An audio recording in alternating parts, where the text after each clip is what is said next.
तो गाइस आज के जौन वीडियो होके वाला बा बहुत ही मज़ेदार वीडियो होके वाला बा। तो आज के जौन वीडियो में बा उनके सॉन्ग के संगे संगे हमनी के इस सॉन्ग के नीचे जौन कमेंट रहेला काहे से कि आजकल के जौन आदमी बा वो बहुत ही इंटरेस्टिंग हो गई बा और इंटरेस्टिंग कमेंट कर रहा बा और उ सबके देखे के पास हमी के उतना टाइम ना रहेला। वही खातिर हम का कहनी है आप सभी के बीच वो कमेंट के लेके आ गए नहीं है। तो चलिए वीडियो के स्टार्ट होगा। स्वागत बा आप सबके हमारे चैनल पर। अभी तक आप लोग हमारे चैनल पर नए बाइन तो चैनल के जल्दी से सब्सक्राइब कर लो, चैनल के बेल आइकन का प्रेस कर ले लो ताकि आप सभी के पास सबसे पहले आप हमारे वीडियो के नोटिफिकेशन पहुंच सके।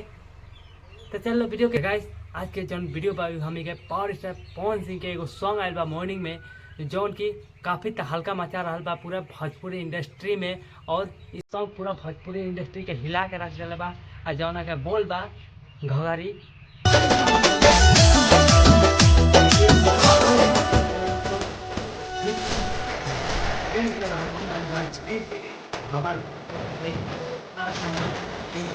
ट्रेंड कर रहा बा साफ नाम गाइस। तो वीडियो के बात होते रही तो चल जाए एक कमेंट देखल जाए वीडियो के। तो ट्रेंडिंग में आ गई बा हो पावर स्टार पवन सिंह। और एक आदमी का कहता कि आज पावर स्टार के पावर दिखाए के चाहिए। और बहुत सारे ऐसा कमेंट बा। चले एक के बाद एक हमी के अरे के हुबा ताकत में बाबू पवन सिंह नाम है। और पहले तो लाल घाघरा बवाल मचेले रहे, अब ई बवाल घघरी तबाही मचाई रे भाई। 100 मिलियन एगो कमेंट बा। केहू केतनो गाई बजाई पवन सिंह थोड़े हो जाई हमार। एगो और कमेंट बा अकेले फाड़ के रख दा हो राजा। और ही बा ट्रेंडिंग में 1 नंबर जगह खाली कर काहे कि उ जगह बुक हो गई बा पावर स्टार नाम के। चपले रहा हो पावर स्टार आदमी बा केहू बोलते ही रे। किंग भोजपुरी राजा बाहुबली पवन सिंह भैया ए का एंट्री धमाकेदार घघरी सॉन्ग से सुपर हिट बा। आगे कमेंट बा क्या आवाज़ है यार, सीधे रूह तक उतर जाता है। हमारा के बुझाता कि आज पूरा यूट्यूब में मजा के कमेंट बा कि पूजा बिना हवन के भोजपुरी बिना पवन। एगो और बहुत ही मजा के कमेंट मिलल बा कुंडली में सनी दिमाग में मनी और पावर स्टार से दुश्मनी सेहत के लिए हानिकारक। एक भाई का बड़ा ही मज़ेदार कमेंट आयल बा।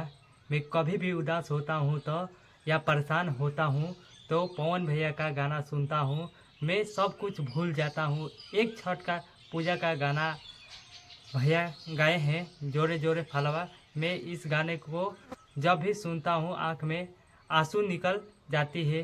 क्या कमेंट है, जलवा था जलवा है। और एक भाई का बड़ा ही मज़ेदार कमेंट आयल बा इस बार लगन में तो यही गाना चौकी तोड़ देगा, चारों तरफ घघरी घघरी होगा।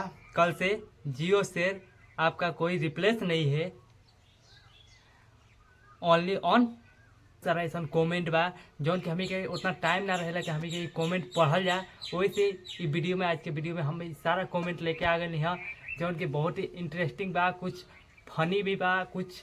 गाइस तो power star Pawan Singh song बहुत ही धमाकेदार super duper hit blockbuster song बा। एकदम चौकी तोड़ सॉन्ग बा, पूरा भोजपुरी के हिला के रखती मतलब ऐसा सॉन्ग बा। और गाइस वीडियो अच्छा लगे तो चैनल के सब्सक्राइब कर लो, वीडियो का लाइक कर लो, ज़्यादा से ज़्यादा कमेंट कर लो ताकि आप सभी खाते वैसे ही वीडियो लेकर आओते हैं या कमेंट भी लेकर आओते हैं। इस सॉन्ग के जौन इतना इंटरेस्टिंग फनी कॉमेडियन सब कुछ ही कमेंट में मिले वाला।